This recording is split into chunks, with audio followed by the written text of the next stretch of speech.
Hello दोस्तों, नमस्कार। आपका हमारे यूट्यूब चैनल में बहुत स्वागत है। पटवारी 2025 के लिए जो अभ्यर्थी तैयारी कर रहे हैं उनके लिए हमने 100% सिलेक्शन वाला मास्टर पेपर तैयार किया गया है, जो कि बहुत ही कठिन मेहनत के साथ एक एक सवाल को छांट छांट कर बनाया गया है, जिसमें से 100% सवाल आने की पूरी संभावना है। तो आप हमारे इस पेपर को देखिए और अधिक से अधिक सॉल्व करने की कोशिश कीजिए और कमेंट के माध्यम से बताइए आपने कितने सवाल सही किए।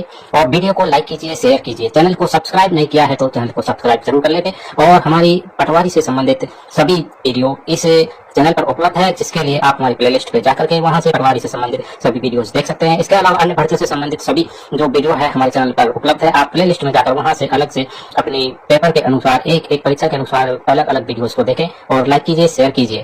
चैनल को सब्सक्राइब जरूर कर ले। चैनल को सब्सक्राइब करने से हमारे आने वाली वीडियो की जानकारी आपको आगे मिलती रहेगी। चलिए देखते हैं आज का अपना मास्टर मॉडल पेपर। कर्क रेखा निम्नलिखित में से किन राज्यों से होकर गुजरती है? तो कर्क रेखा जो है ये भारत के किन किन राज्यों से होकर गुजरती है ये आपको बताना है। तो कर्क रेखा भारत के 8 राज्यों से होकर गुजरती है। दोस्तों, कितने राज्यों से होकर गुजरती है? 8 राज्यों से होकर गुजरती है। अब यहाँ पर 4 दिए गए हैं, इनमें से कौन कौन से जो है वो कर्क रेखा पर आते हैं ये आपको बताना है। तो बताइए दोस्तों, यहाँ पर आपका राइट आंसर क्या हो जाएगा? एक तो गुजरात से होकर गुजरती है, इसके अलावा आपकी छत्तीसगढ़ से होकर गुजरती है, मणिपुर से होकर नहीं गुजरती है और उत्तर प्रदेश से होकर भी नहीं गुजरती है। तो यहाँ पर ऑप्शन ए आपका सही हो जाएगा। अभी 8 राज्य आपके कौन कौन से हैं ये आपको ध्यान रखना है। तो इसके लिए एक ट्रिक आप याद रखिए। ट्रिक क्या हो जाएगी दोस्तों? मगरमच्छ झपटा। क्या ट्रिक हो जाएगी आपकी? मगरमच्छ झपटा। ये वाली ट्रिक आपको ध्यान रखनी है। अब म से क्या हो जाएगा? यहाँ पर मध्य प्रदेश हो जाएगा। तो एमपी से आपकी दोस्तों कर्क रेखा गुजरती है। ग से आपका क्या हो जाएगा? गुजरात हो जाएगा। ठीक है। र से आपका क्या हो जाएगा? राजस्थान हो जाएगा। तो मगरमच्छ झपटा। अब म से क्या हो जाएगा आपका दोस्तों? मणिपुर नहीं होगा, ये आपको ध्यान रखना है। म से मणिपुर नहीं होगा। म से क्या हो जाएगा आपका? मिजोरम हो जाएगा। तो मिजोरम से होकर भी आपकी कर्क रेखा गुजरती है। इसके अलावा छत्तीसगढ़ से होकर आपकी कर्क रेखा गुजरती है। ठीक है, छत्तीसगढ़ से होकर भी आपकी कर्क रेखा गुजरती है। तो यहाँ पर मगरमच्छ, छ से आपका छत्तीसगढ़ हो जाएगा। झपटा, झपटा से क्या हो जाएगा आपका दोस्तों? झ से आपका क्या हो जाएगा? झ से आपका झारखंड हो जाएगा। क्या हो जाएगा? झ से आपका झारखंड यहाँ पर हो जाएगा। प से आपका क्या हो जाएगा? तो प से यहाँ पर आपका क्या हो जाएगा दोस्तों? पश्चिम बंगाल हो जाएगा। प से पश्चिम बंगाल यहाँ पर हो जाएगा। और टा से क्या हो जाएगा आपका? त्रिपुरा हो जाएगा। तो त्रिपुरा से होकर भी आपकी दोस्तों कर्क रेखा गुजरती है। तो ये 8 राज्य आपको ध्यान रखने हैं। ट्रिक क्या हो जाएगी? मगरमच्छ झपटा। ठीक है, तो मगरमच्छ झपटा ट्रिक आपको ध्यान रखनी है। इसमें आपके 8 राज्य आ जाएंगे।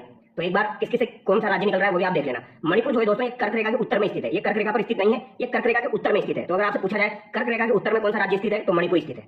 ये आप याद रखेंगे। अगला सवाल देखिए, भारत का अपने पड़ोसी देशों के मध्य अंतरराष्ट्रीय सीमा के विस्तार का आरोही क्रम है। तो यहाँ पर क्या पूछा गया है दोस्तों? आरोही क्रम पूछा गया है। ठीक है, भारत जो है ये 7 पड़ोसी देशों के साथ अपनी सीमा साझा करता है। यहाँ पर आपसे आरोही क्रम पूछा गया है। तो बताइए दोस्तों, देखो बांग्लादेश कितनी सीमा लगाता है आपका दोस्तों? बांग्लादेश जो सीमा लगाता है वो 4096 की सीमा लगाता है। 4096 किलोमीटर की सीमा लगाता है। चीन आपकी कितनी सीमा लगाता है? तो 3488 किलोमीटर की सीमा आपकी कौन लगाता है? चीन लगाता है। पाकिस्तान कितनी लगाता है? तो पाकिस्तान आपकी सीमा लगाता है दोस्तों 3323 किलोमीटर की सीमा पाकिस्तान लगाता है। और नेपाल कितनी सीमा लगाता है आपका दोस्तों? 1751 किलोमीटर की सीमा लगाता है। तो यहाँ पर आरोही क्रम बताना है। देखो आरोही क्या होता है? छोटे से बड़े की ओर चलना है। और अवरोही क्या होता है? बड़े से छोटे की ओर आपको चलना है। तो आरोही पूछा है यानी छोटे से बड़े की ओर चलना है। तो ऑप्शन बी यहाँ पर आपका सही हो जाएगा। नेपाल 1751, फिर पाकिस्तान 3323, चीन आपका 3487, बांग्लादेश आपका 4096 किलोमीटर हो जाएगा। तो ऐसा सवाल भी आपको एग्जाम में जरूर देखने को मिलेगा, तो ध्यान रखिए। अगला सवाल देखिए, ये इंडियन ज्योग्राफी का सवाल है। ठीक है, कुमाऊं हिमालय निम्नलिखित में से किन नदियों के बीच स्थित है? तो कुमाऊं हिमालय जो है दोस्तों ये किन नदियों के बीच में स्थित है? तो ये भी आपका सिंपल सा सवाल है। यहाँ पर आपको 5 नदियां याद करनी होती है और ऐसा सवाल काफी बार एग्जाम में आता है दोस्तों। कौन कौन सी नदियां? सिंधु, सतलज, काली, तिस्ता, ब्रह्मपुत्र। सिंधु, सतलज, काली, तिस्ता और एक आपकी ब्रह्मपुत्र आती है दोस्तों। ये 5 नदियां आपको याद करनी होती है और इनके बीच में आपके हिमालय आते हैं। तो मैंने आपको बताया सिंधु सतलज के बीच में तो आपका कौन सा हिमालय आता है? पंजाब हिमालय आता है। और पंजाब हिमालय जो है ये सिंधु सतलज के मध्य आ जाएगा। कुमाऊं हिमालय जो है दोस्तों ये किन नदियों के मध्य आता है? तो ये आपका सतलज और काली नदियों के मध्य आपका कुमाऊं हिमालय आता है। ऑप्शन 3 यहाँ पर आपका करेक्ट हो जाएगा। तो अगर आपसे पूछा जाए कुमाऊं हिमालय सतलज और काली के मध्य आता है। नेपाल हिमालय आपका काली और तिस्ता के मध्य आता है। तो नेपाल हिमालय अगर आपसे पूछा जाए तो ये काली और तिस्ता के मध्य आता है। और अगर आपसे असम हिमालय पूछा जाए दोस्तों तो मैंने आपको क्या बताया? सिंधु, सतलज, काली, तिस्ता और ब्रह्मपुत्र। तिस्ता और ब्रह्मपुत्र के मध्य में आपका कौन सा आ जाएगा दोस्तों? असम हिमालय आ जाएगा। तो ये बात आप ध्यान रखिए, 4 हिमालय से सवाल काफी बार पूछा जाता है। अगला सवाल देखिए, निम्न में से भारत के किस भाग में सामान्यतः परवाल द्वीप पाए जाते हैं? तो परवाल द्वीप आपके सामान्यतः कहाँ पाए जाते हैं दोस्तों? तो लक्षद्वीप के निकट आपके सामान्यतः परवाल द्वीप पाए जाते हैं। ये बात आप याद रखिए। अगला सवाल देखिए, निम्नलिखित में से कौन सा यहाँ पर आपका सही सुमेलित नहीं है? तो यहाँ पर कौन सा आपका सही सुमेलित नहीं है? एक तरफ सहायक नदियां हैं, दूसरी तरफ आपकी नदी दी गई है। तो प्राणहिता जो है ये आपकी किसकी सहायक नदी है दोस्तों? तो प्राणहिता महानदी की सहायक नदी नहीं है, ये आपका गलत हो जाएगा। प्राणहिता जो है ये आपकी गोदावरी की सहायक नदी है। किसकी सहायक नदी है दोस्तों? प्राणहिता गोदावरी की सहायक नदी है। हेमावती किसकी सहायक नदी है? कावेरी की सहायक नदी है। मालप्रभा, घाट प्रभा आपकी कृष्णा की सहायक नदियां है। मंजरा आपकी गोदावरी की सहायक नदी है। तो यहाँ पर कौन सा सही सुमेलित नहीं था? तो आपका ए यहाँ पर सही सुमेलित नहीं है।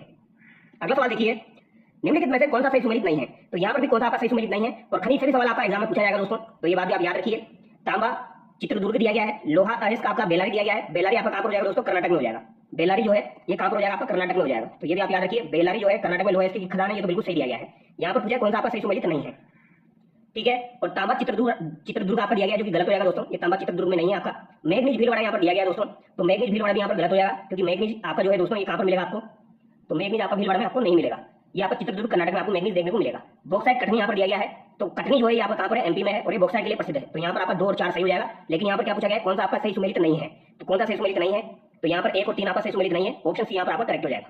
अगला सवाल आप देखिए दोस्तों, क्वेश्चन नंबर 7 देखिए, एकदम आराम से मैं आपको करवा रहा हूँ सारी चीजें ताकि आपको चीजें याद भी रहे दोस्तों। अखबारी कागज उद्योग निम्न में से किस स्थान पर अवस्थित है? तो अखबारी कागज उद्योग जो है ये निम्न में से किस स्थान पर आपका अवस्थित है? तो ये कहां पर हो जाएगा? आपका नेपानगर में हो जाएगा दोस्तों। ठीक है, नेपानगर आपका कहां पर है? तो एमपी में हो जाएगा। तो नेपानगर आपका एमपी में है और नेपानगर मध्य प्रदेश राज्य के बुरहानपुर जिले में आपका दोस्तों ये औद्योगिक नगर स्थित है, अखबारी कागज उद्योग।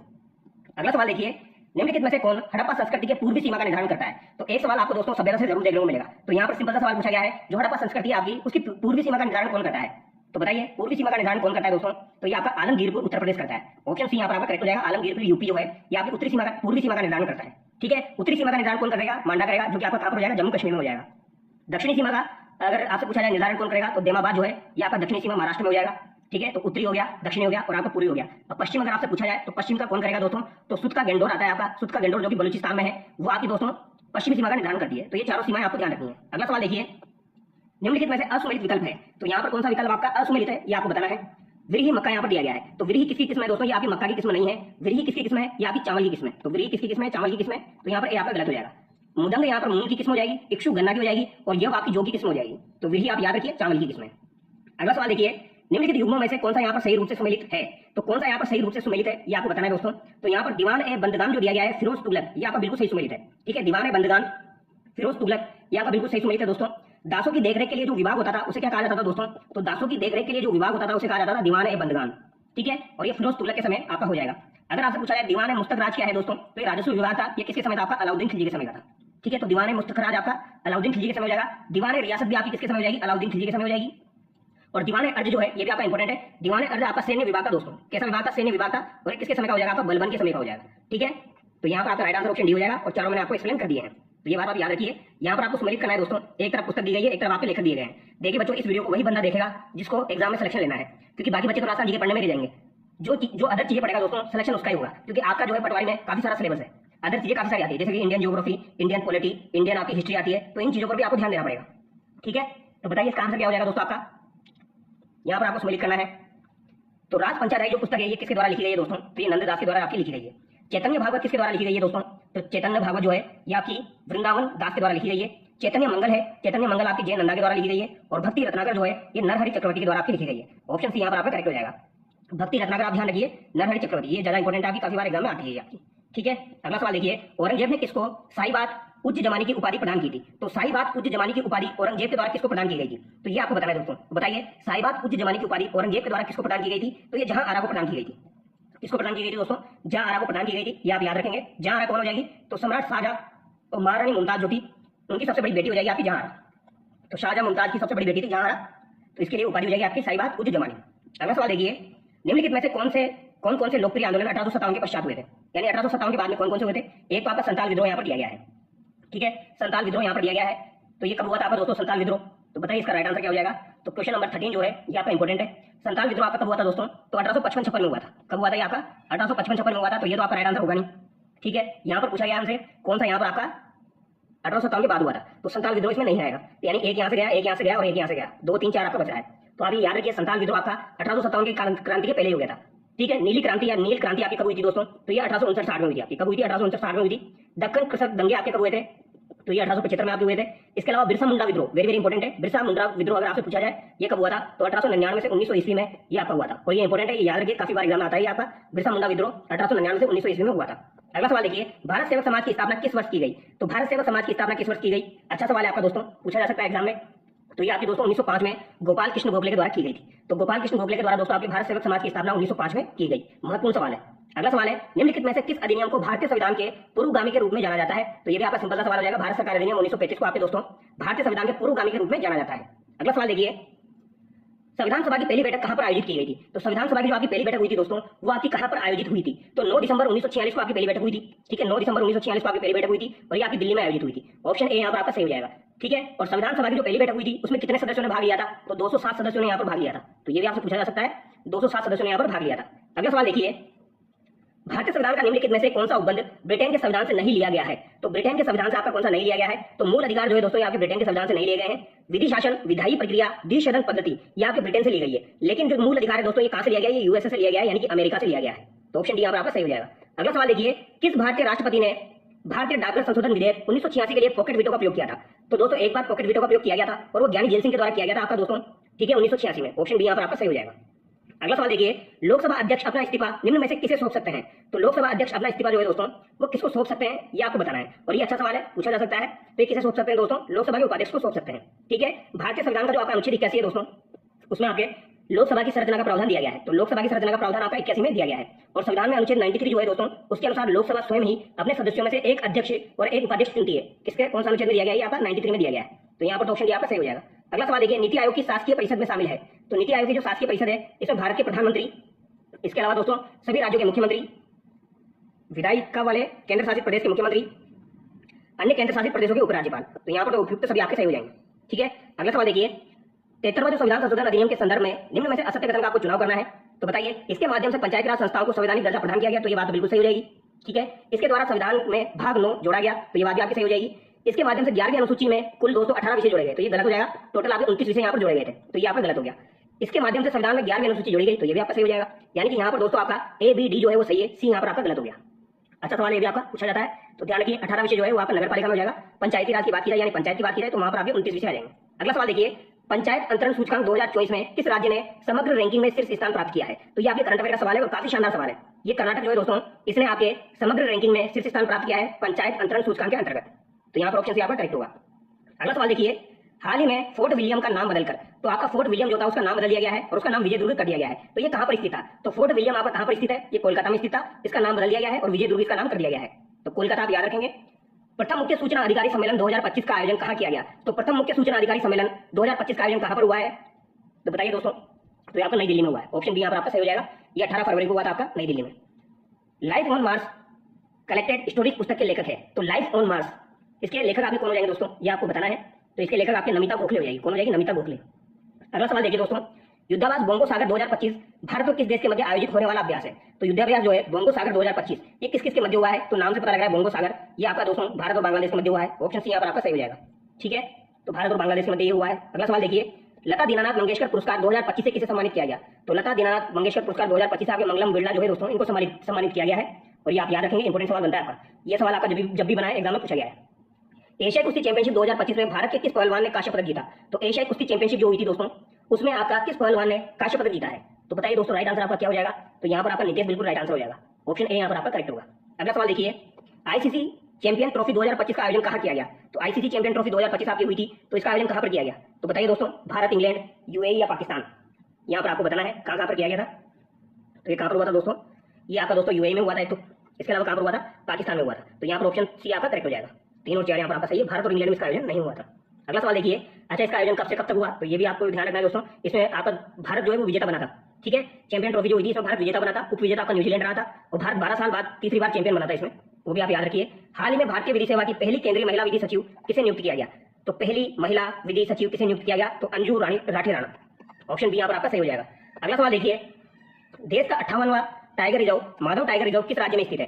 तो माधव टाइगर रिजर्व आपका किस राज्य में हो जाएगा? तो ये आपका मध्य प्रदेश में हो जाएगा और ये आपका 58वां टाइगर रिजर्व है। अगला सवाल देखिए, हिंदी के सवाल आपके आ चुके हैं, तो हिंदी के सवाल भी आपके पूछे जाएंगे और इंपोर्टेंट सवाल है हिंदी के दोस्तों, ये भी आपको आने चाहिए। निम्न में से किस शब्द में संधि सही है? तो किस शब्द में यहाँ पर संधि सही दी गई है? तो बताइए दोस्तों। तो यहाँ पर पितृ प्लस ऋण जो दिया गया है, पितृण, इसमें संधि आपकी सही हो जाएगी।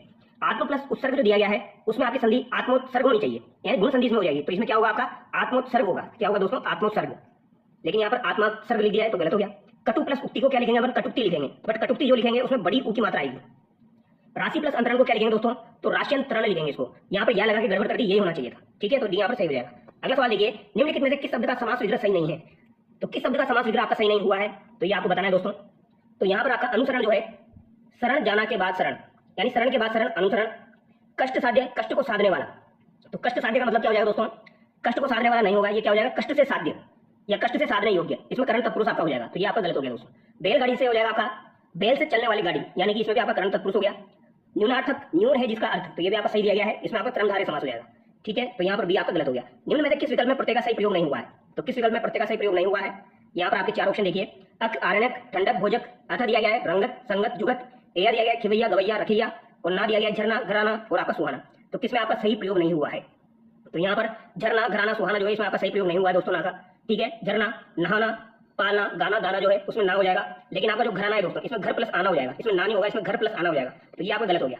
ठीक है। सुहाना में भी आपका सु प्लस आना होगा दोस्तों, तो सुहा प्लस आना होगा तो यहाँ पर सुहाना होगा, ठीक है। तो ये यहाँ पर आपका गलत हो गया डी। बाकी यहाँ पर ये तीनों सही दिए गए हैं। आगे बढ़ते हैं। निम्न में से किस शब्द में बे उपसर्ग नहीं है? तो बे उपसर्ग आपका किस शब्द में नहीं है? ऐसा सवाल काफी बार एग्जाम आता है। बेचारा, बेईमान, बेचान, बेवकूफ। तो दोस्तों आपका बेचान जो दिया गया है इसमें आपका बे उपसर्ग नहीं है। बेचारा हो गया, बेईमान हो गया, बेवकूफ हो गया, इसके अलावा बेइज्जत हो गया, ठीक है, बेबुनियाद हो गया, बेशरम हो गया, आपका बेया हो गया, बेअक्ल हो गया। इनमें सब में बे देखने को मिल जाएंगे, लेकिन आपको बेचान में बे देखने को नहीं मिलेगा। आगे बढ़ते हैं। निम्न में से किस समूह में सभी पर्यायवाची नहीं है? तो सभी पर्यायवाची किस समूह में आपके नहीं है? तो बताइए दोस्तों। तो गल्ला, दाना और आपका अन्न, शस्य। देखिए यहाँ पर देखिए आप जातवेद दिया गया है, असनी दिया गया है और अरुण दिया गया है, ठीक है। तो जातवेद, असनी, अरुण जो है ये किसके आपके हो जाएंगे? तो जातवेद, असनी, अरुण जो है यहाँ पर आपके किसके हो जाएंगे दोस्तों? ये आपके अग्नि के हो जाएंगे, ठीक है। गल्ला, दाड़िम, यतीम। तो गल्ला, दाड़िम, यतीम ये यहाँ पर दोस्तों सही पर्यायवाची नहीं है, तो यहाँ पर बी आपका सही हो जाएगा, क्योंकि गल्ला, दाड़िम, यतीम। तो दाड़िम जो होता है उसका मतलब आपका दोस्तों गल्ला नहीं होता है, यानी कि अनाज नहीं होता है। गल्ले का मतलब क्या होता है दोस्तों? अनाज होता है। गल्ले का मतलब अनाज होता है। तो गल्ला, दाना, अन्न, शस्य, तो ये आपका गलत हो गया। अंशु, कलाम, मयूख भी यहाँ पर सही दिया गया है, ठीक है। दाड़िम का मतलब क्या होता है दोस्तों? दाड़िम का मतलब आप याद रखिए, दाड़िम का मतलब होता है आपका अनार। दाड़िम का मतलब होता है अनार, खाने का जो अनार होता है वो, ठीक है। अगला सवाल देखिए। निम्न में से किस विकल्प में विलोम शब्द सही है? तो किस विकल्प में आपका विलोम शब्द सही दिया गया है? तो अज्ञ और अनज्ञ में आपका विलोम शब्द बिल्कुल सही है दोस्तों, ठीक है। ऑप्शन यहाँ पर आपका सही हो जाएगा। आवर्तक का विलोम क्या होगा? अनावर्तक होगा। परावर्तक नहीं होगा, अनावर्तक होगा, तो यहाँ पर अनावर्तक होगा दोस्तों आपका, ठीक है। उपजीवे का अगर प्राइवेट ये विलोम अगर आपसे पूछा जाए तो क्या हो जाएगा? उपजीवे का उपजीवी होगा। उपजीवे का उपजीवी होगा। प्रदोष का क्या हो जाएगा दोस्तों? प्रदोष का आपका याद रखिए आप, प्रत्युष हो जाएगा। प्रदोष का प्रत्युष आपका हो जाएगा। अगला सवाल देखिए। निम्नलिखित में से वाक्यांश के लिए एक शब्द सही नहीं है, तो कौन सा शब्द यहाँ पर सही नहीं है ये आपको बताना है दोस्तों। जिसको कहा ना जा सके, अकथनीय। जो नया नया आया है, नवजात। श्रेष्ठ गुणों से संपन्न, सूरवीर, नायक, सिरोदात। भिन्न भिन्न देशों की यात्रा करने वाला आपका हो जाएगा देशाटन, ठीक है। तो यहाँ पर आपका भी गलत है। जो नया नया आया है वो नवजात कैसे हो जाएगा दोस्तों? जो नया नया आया है उसका मतलब आपका क्या होगा? नवागत होगा, नवजात थोड़ी होगा, नवागत होगा आपका, ठीक है। क्या हो जाएगा? नवागत हो जाएगा। बाकी यहाँ पर तीनों आपके सही है, ये आपका सही नहीं है। तो जिसको कहा ना जा सके अकथनीय हो जाएगा, जो नया नया आया है नवागत हो जाएगा, श्रेष्ठ गुणों से संपन्न, सूरवीर, नायक आपका सिरोदात हो जाएगा, और भिन्न भिन्न देशों की यात्रा करने वाला आपका देशाटन हो जाएगा। अगला सवाल देखिए। निम्न में से अशुद्ध शब्द युग्म है, तो यहाँ पर कौन सा आपका अशुद्ध शब्द युग्म है ये आपको बताना है दोस्तों। तो असित यानी काला और असित यानी खाया हुआ। देखो स अलग है यहाँ पर असित का मतलब खाया हुआ है और यहाँ पर असित का मतलब काला है। आरती का मतलब पीड़ा और आरती का मतलब पूजा।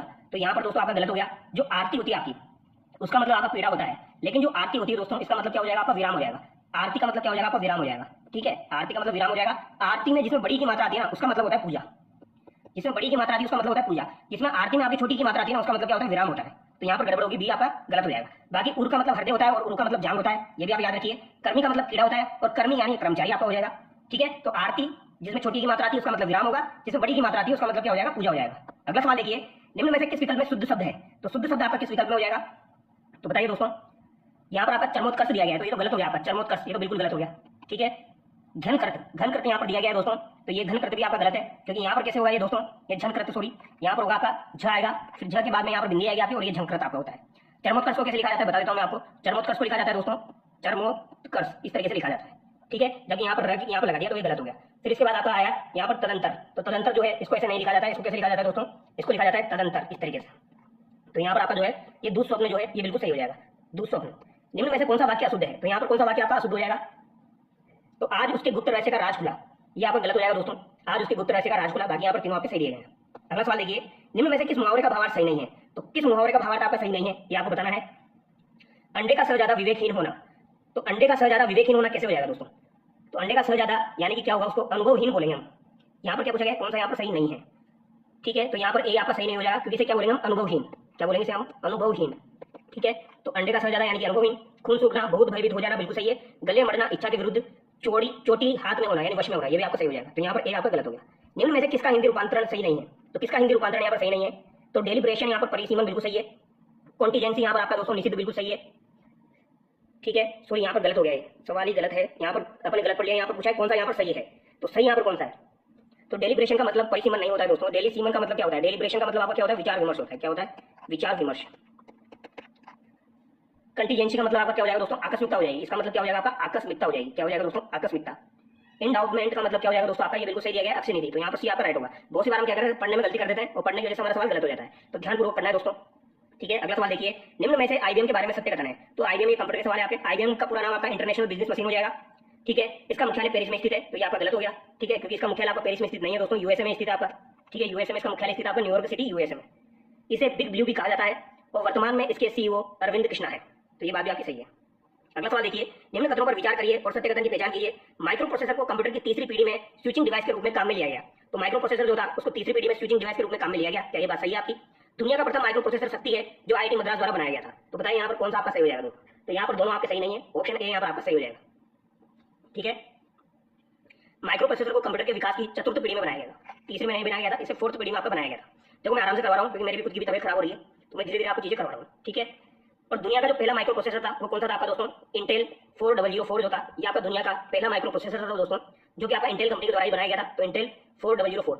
अगर आपसे भारत का पहला माइक्रो प्रोसेसर पूछा जाए तो भारत का पहला माइक्रो प्रोसेसर आपका कौन सा हो जाएगा? शक्ति हो जाएगा, जो कि आपका आईआईटी मद्रास के द्वारा बनाया गया था। तो यहाँ पर दुनिया की जगह अगर भारत लिखा होता तो ये आपका सही हो जाता, तो इस वजह से ये आपका गलत हो गया, ये भी आपका गलत हो गया। अब यहाँ पर आपके दोनों गलत है।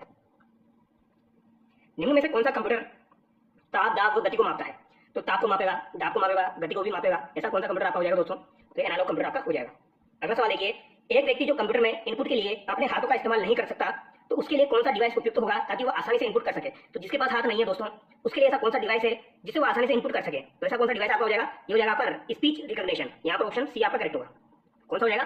Speech recognition. अच्छा सवाल है आपका, याद रखिए इसे, स्पीच रिकॉग्निशन। अगला सवाल देखिए, डीपीआई का प्रयोग प्रिंटर रेजोल्यूशन मापने हेतु किया जाता है। तो डीपीआई का प्रयोग प्रिंटर रेजोल्यूशन मापने हेतु किया जाता है। इसके अलावा डीपीआई का जो पूर्ण नाम है आपका वो डॉट पर इंच हो जाएगा। तो डॉट पर इंच इसका पूर्ण नाम हो जाएगा।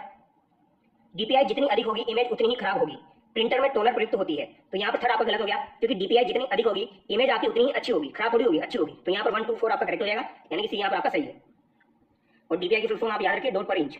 अगला सवाल देखिए, बूटिंग प्रक्रिया के दौरान कंप्यूटर के ऑन होने के दौरान सबसे पहले कौन सा सॉफ्टवेयर लोड होता है?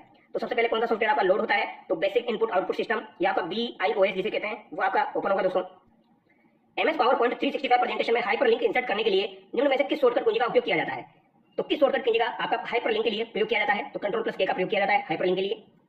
Ctrl+K याद रखिए। ठीक है, अगला सवाल है, मेमोरी डिस्क में अलग अलग स्थानों पर बिखरी फाइलों को एक साथ एकत्रित करने की प्रक्रिया कहलाती है। तो एक साथ एकत्रित करने की प्रक्रिया, जो फाइल आपकी बिखरी हुई है वो आपकी क्या कहलाएगी दोस्तों? तो वो आपकी डिस्क डिफ्रेगमेंटर कहलाती है। तो डिस्क डिफ्रेगमेंटर आपकी कहलाएगी। ऑप्शन सी यहाँ पर आपका करेक्ट होगा। देखो ये जो आपका पेपर है ना, जो मैं आपको करवा रहा हूँ दोस्तों, ये थोड़ा सा हाई लेवल का पेपर है, बात को समझना थोड़ा सा। अगर आप इस पेपर को करते हो दोस्तों तो आपको एग्जाम में जो सवाल देखने को मिलेगा ना वो आपको इजी सवाल देखने को मिलेंगे। ये एकदम आपके सिलेबस पर आधारित मॉडल पेपर है, सिलेबस पर आधारित पेपर है ये दोस्तों आपका। ठीक है, एक भी सवाल जो है वो आपका सिलेबस के बाहर नहीं है, जो आपका सिलेबस दिया गया है उसके अंतर्गत ही ये पूरा आपका पेपर है दोस्तों। ठीक है, तो इसको आप एक बार ढंग से जरूर देखना क्योंकि काफी अच्छे सवाल है, इसीलिए मैं आपको ये करवा रहा हूँ। टाइटल बार के संबंध में निम्नलिखित कथनों में से सत्य कथनों की पहचान कीजिए। तो यहाँ पर सत्य कथन आपको बताना है दोस्तों, वर्ड विंडो के सबसे नीचे वाले भाग को टाइटल बार कहा जाता है। तो ये बात गलत होगी, टाइटल बार जो है वो नीचे नहीं होती है दोस्तों, ये आपके ऊपर होती है, तो ये तो गलत होगी। एक गलत होते हैं यहाँ पर दोस्तों, एक ही ऑप्शन यहाँ पर सही बच रहा है, ऑप्शन बी। ठीक है, यानी केवल यहाँ पर 3 सही है। इस बार पर मिनिमाइज, मैक्सिमाइज और क्लोज बटन स्थित होते हैं। तो ये बात आप याद रखिए। यहाँ पर दूसरा भी आपका गलत हो जाएगा, जब हमको आंसर मिल गया तो दूसरा देने की जरूरत ही नहीं है। आगे बढ़ते हैं, निम्न में से सत्य कथन की पहचान कीजिए। यहाँ पर आपको सत्य कथन की पहचान करनी है दोस्तों। बताइए यहाँ पर आपका राइट आंसर क्या हो जाएगा दोस्तों? MS एक्सेल में डॉक्यूमेंट से संबंधित सभी कार्य संपन्न किए जाते हैं। तो MS एक्सेल में डॉक्यूमेंट से संबंधित सभी कार्य आपके संपन्न होते हैं, ये बात आपकी गलत हो जाएगी, क्योंकि MS एक्सेल जो है दोस्तों ये आपका स्प्रेडशीट प्रोग्राम है, यहाँ पर आपके डॉक्यूमेंट संबंधी चीजें नहीं होती है। MS एक्सेल का फॉर्मेट और एक्सटेंशन .xltx होता है। तो .xltx नहीं होता है दोस्तों, .xlsx होता है। ठीक है, ये टी यहाँ पर गलत लिख दिया है। MS एक्सेल में टेम्पलेट फाइल का एक्सटेंशन .xlsx होता है। तो यहाँ पर आपका आना चाहिए दोस्तों XLTX, क्योंकि यहाँ पर टेम्पलेट फाइल बोला गया है, तो यहाँ पर टी आपका आ जाएगा। तो यहाँ पर यानी उन्होंने उल्टा लिख दिया, इसको तो यहाँ पर होना चाहिए था, इसको यहाँ पर होना चाहिए था। तो यहाँ पर आपके सभी आ सकते हैं। ठीक है, ऑप्शन भी दिया गया है, सभी यहाँ पर आपके आ सकते हो जाएंगे। अगला सवाल देखिए, इसके बाद में आपके राजस्थान जीके के सवाल शुरू होने वाले हैं दोस्तों। MS एक्सेल में FU शेड्यूल जो आपका ब्रेकेट दिया गया है फंक्शन का उपयोग किया जाता है। तो इसका उपयोग किसमें किया जाता है आपका दोस्तों? तो ये आपका निवेश किए गए धन पर ब्याज दर अलग अलग हो तो उस पर धनराशि की गणना करने के लिए किया जाता है।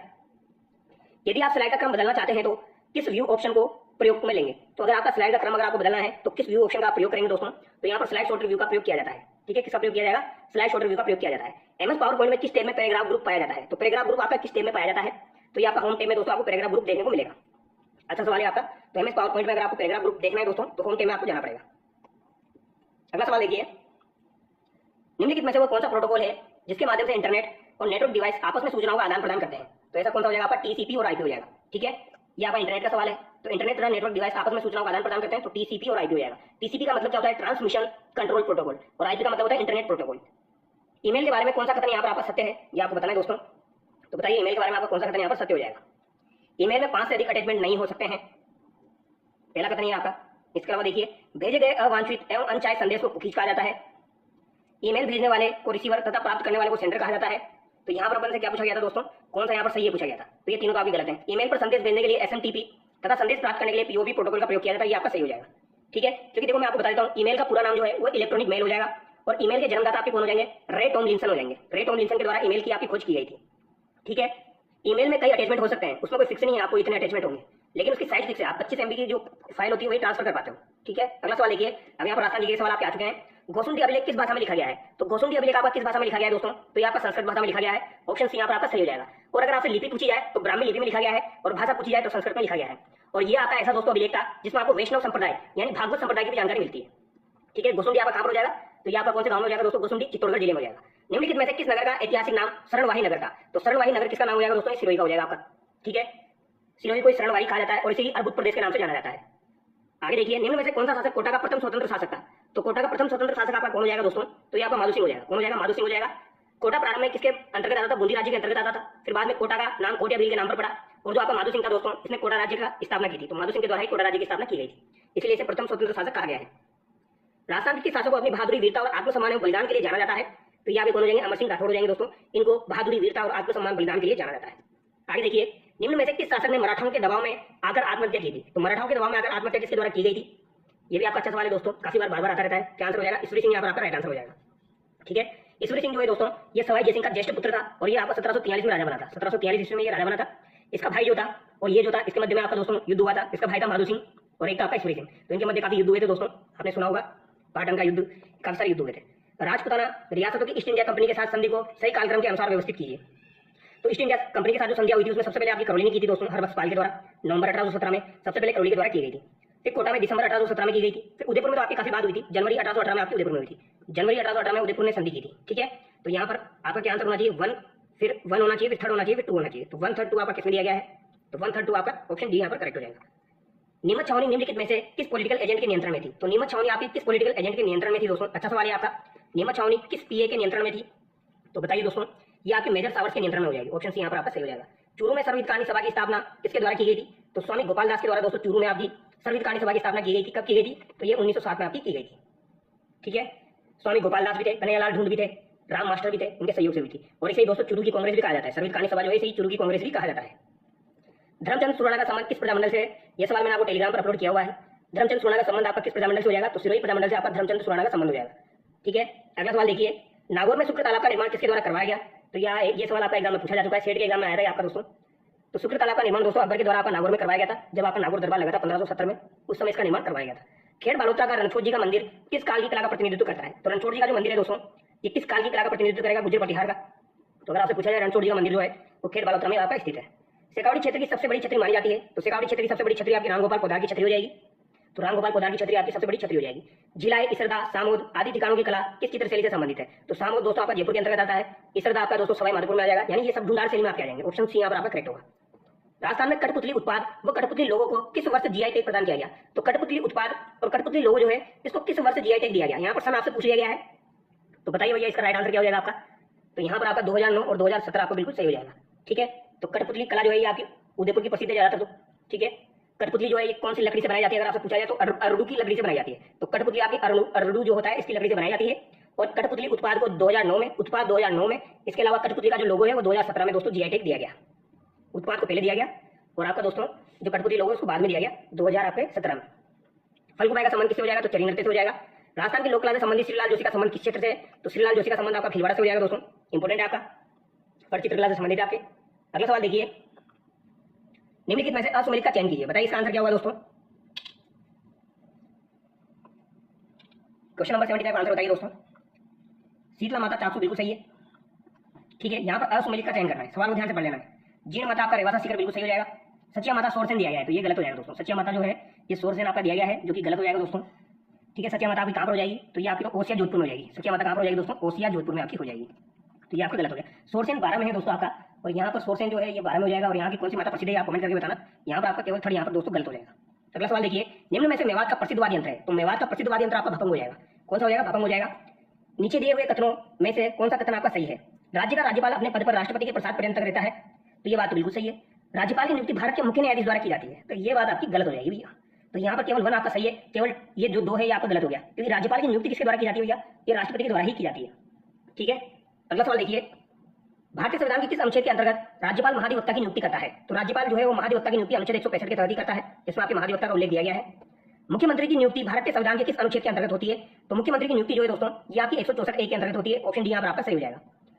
निम्नलिखित में से किन वर्षों में राष्ट्रपति शासन लागू हुआ था आपका दोस्तों? तो 1967 में, 77 में, 80 में और 92 में आपका राष्ट्रपति शासन लगा था, जिसमें से सबसे बड़ा लंबा वाला जो है वो आपका 1992 हो जाएगा, यानी सर्वाधिक कार्यकाल वाला, और सर्वाधिक कम कार्यकाल वाला आपका 1967 वाला हो जाएगा।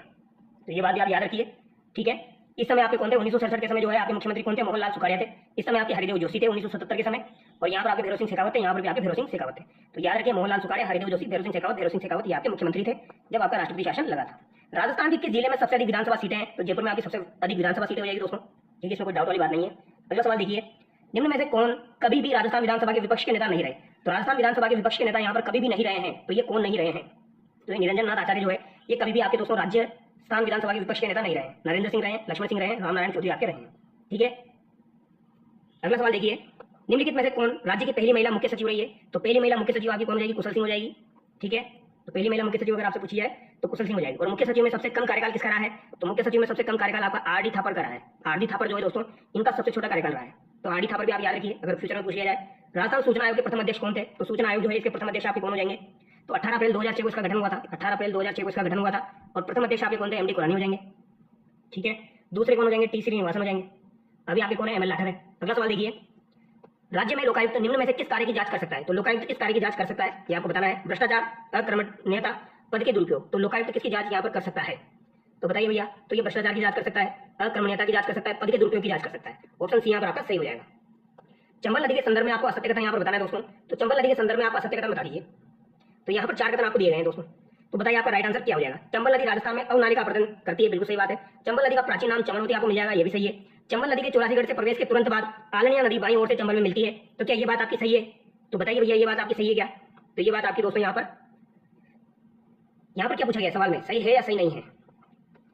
एक बार देखिए, यहाँ पर पूछा गया कौन सा कथन असत्य है। तो यहाँ पर असत्य पूछा गया है, यानी कि 1 और 2 तो बिल्कुल सही हो गया आपके। तो 1 और 2 तो सही हो गए, तो ये तो गलत हो गया। यहाँ पर असत्य पूछा गया है, तो 1 और जिसमें भी आ रहा है 2 वो तो आपका वैसे नहीं होगा। अब केवल 3 और केवल 3, 4, तो ये आपका गलत है। चंबल नदी पर बने सभी बांधों पर विद्युत का उत्पादन किया जाता है, तो ये बात भी गलत हो जाएगी। तो 3 और 4 आपके यहाँ पर गलत हो जाएंगे, ठीक है। अब चंबल नदी जो है वो 84 से प्रवेश करती है, तो उसके बाद कौन सी नदी आपकी इससे मिलती है? तो ये भी आपका इंपॉर्टेंट सवाल है दोस्तों। तो ये ब्राह्मणी नदी आपकी मिलती है। कौन सी मिलती है? ब्राह्मणी नदी। आलिया नहीं मिलती है, कौन सी मिलेगी दोस्तों? ब्राह्मणी नदी आपकी मिलेगी। तो ये बात भी आप याद रखिए, ठीक है। इसे कामधेनु नदी भी कहा जाता है। असुमेलित का चयन कीजिए। हमारा क्या होता है? पथरीला मरुस्थल होता है। बांगर क्या होता है? पुरानी जलोढ़ मृदा होती है। तल्ली अस्थायी झील होती है। नकली स्थान आपका रेगिस्तान, रेतीला मरुस्थल होता है। तो असुमेलित का चयन करना है भैया, बताइए क्या आंसर होगा। तो यहाँ पर आपका ऑप्शन डी ही जो है वो दोस्तों असुमेलित है। बाकी हमारा पथरीला मरुस्थल बिल्कुल सही है। बांगर आपकी पुरानी जलोढ़ मृदा होती है, और खादर जो होती है वो आपकी नवीन जलोढ़ मृदा होती है। तल्ली अस्थायी झीलें होती है दोस्तों। नकली स्थान क्या होता है? तो रेगिस्तान में जो हरियाली युक्त क्षेत्र होता है, नकली स्थान जो है वो रेगिस्तान के अंदर जो हरियाली युक्त क्षेत्र है, तो रेगिस्तान में हरियाली युक्त क्षेत्र को नकली स्थान कहा जाता है। आगे देखिए, यहाँ पर आपको सुमेलित करना है दोस्तों। दर्रे दिए गए हैं। पीपली दर्रा कहाँ पर आपका? ब्यावर में हो जाएगा। दर्रे वाले सवाल काफी ज्यादा पूछे जाते हैं। कामली घाट आपका राजसमंद में हो जाएगा। डेबर दर्रा आपका कहाँ पर हो जाएगा भैया? तो डेबर दर्रा आपका उदयपुर में हो जाएगा। सोमेश्वर की नाल आपकी पाली में हो जाएगी। तो बताइए यहाँ पर करेक्ट कौन सा हो जाएगा आपका? तो यहाँ पर आपका राइट आंसर क्या हो जाएगा दोस्तों? ए में तो आपका 2 हो गया, बी में आपका 1 हो गया, सी में आपका 4 हो गया, और डी में आपका 3 हो गया। तो यहाँ पर ऑप्शन बी आपका करेक्ट हो गया, ठीक है। तो ये कुछ सवाल थे जो हमने डिस्कस किए हैं। इसके बाद आपके इंग्लिश के सवाल दिए गए हैं, तो इनको आप खुद से कर लेना दोस्तों। इसकी पीडीएफ में आपको प्रोवाइड करवा दूंगा, ठीक है। साइंस के सवाल हम देख लेते हैं। अगर एक बार चर्चा करना चाहो तो साइंस के सवाल मैं आपको करवा देता हूँ, ठीक है। साइंस के सवाल हम देख लेते हैं। क्वेश्चन नंबर 99 आप देखिए, किस प्रकार की अभिक्रिया में उत्पादों की संख्या अभिकारकों की संख्या से कम होती है? तो अभिकारकों की संख्या से कम होती है उत्पादों की संख्या। ऐसी कौन सी अभिक्रिया आपकी होती है? तो ये संयोजन अभिक्रिया होती है। निम्न में से किसका प्रभाव ध्वनि की गति पर नहीं पड़ता है? तो ध्वनि की गति पर किसका प्रभाव नहीं पड़ता है? तो भैया आपका जो है ध्वनि की आवृत्ति जो है इसका प्रभाव आपकी ध्वनि की गति पर नहीं पड़ता है। ऑप्शन सी यहाँ पर आपका करेक्ट हो जाएगा। अगला सवाल देखिए, यदि किसी चालक में आई है, धारा आई है और उसका प्रतिरोध आर है, तो उसमें प्रवाहित ऊर्जा यहाँ पर पूछ रही है। तो ऊर्जा जो है वो क्या होगी आपकी? तो ऊर्जा क्या हो जाएगी दोस्तों आपकी? देखो ऊर्जा जो होती है वो शक्ति इंटू समय होती है आपकी, ठीक है। शक्ति इंटू समय होती है, तो इसे हम क्या लिखेंगे? पावर जो होती है इसको हम आई स्क्वायर आर से लिखते हैं, ठीक है। और अगर इसमें समय से मल्टीप्लाई कर दिया जाए तो आई स्क्वायर आर टी हो जाएगा। ऑप्शन ए यहाँ पर आपका करेक्ट हो जाएगा, ठीक है। अगला सवाल देखिए, निम्नलिखित में से किस यौगिक को वसा में घुलनशील विटामिन नहीं माना जाता है? तो वसा में घुलनशील विटामिन यहाँ पर आपका कौन सा नहीं है? तो बायोटिन नहीं है दोस्तों, ठीक है। बायोटिन का मतलब आपका विटामिन B7 हो गया दोस्तों। तो B7 जो है आपका जल में घुलनशील है, वसा में घुलनशील नहीं है। तो यहाँ पर वसा में घुलनशील विटामिन नहीं माना जाता है, तो विटामिन बी हो जाएगा। यहाँ पर कुछ नहीं किया है, इनके नाम दे दिए गए हैं, रेटिनॉल, थाइरोक्विनोन, टोकोफेरोल। तो इनको आपको देखना है। रेटिनॉल जो होता है विटामिन ए होता है, टोकोफेरोल जो होता है ये कौन सा होता है? आपका विटामिन ई होता है। इसके अलावा अगर थाइरोक्विनोन की बात की जाए तो ये कौन सा विटामिन होता है? आपका विटामिन के होता है। तो यहाँ पर बाकी तो आपके जल में घुलनशील है, लेकिन दोस्तों ये बी जो है ये आपका वसा में घुलनशील नहीं माना जाता है, ये आप याद रखेंगे। बी और सी जो है वो आपके जल में घुलनशील होता है। अगला सवाल देखिए, निम्न में से कौन सा खाद्य पदार्थ पूर्ण प्रोटीन प्रदान करता है? तो पूर्ण प्रोटीन जो है वो आपका अंडा प्रदान करता है दोस्तों। यहाँ पर डी आपका सही होगा। किस अंग को रक्तचाप का प्राकृतिक पेसमेकर कहा जाता है? तो रक्तचाप का प्राकृतिक पेसमेकर किसे कहा जाता है? तो ऐसे नोड को कहा जाता है। श्वसन क्रिया में गैसों का विनिमय किस स्थान पर होता है। तो दोस्तों श्वसन की क्रिया में गैसों का विनिमय जो होता है वो किस स्थान पर होता है आपका, तो ये आपका एल्वियोलाई में होता है। ऑप्शन सी यहाँ पर आपका सही हो जाएगा। तो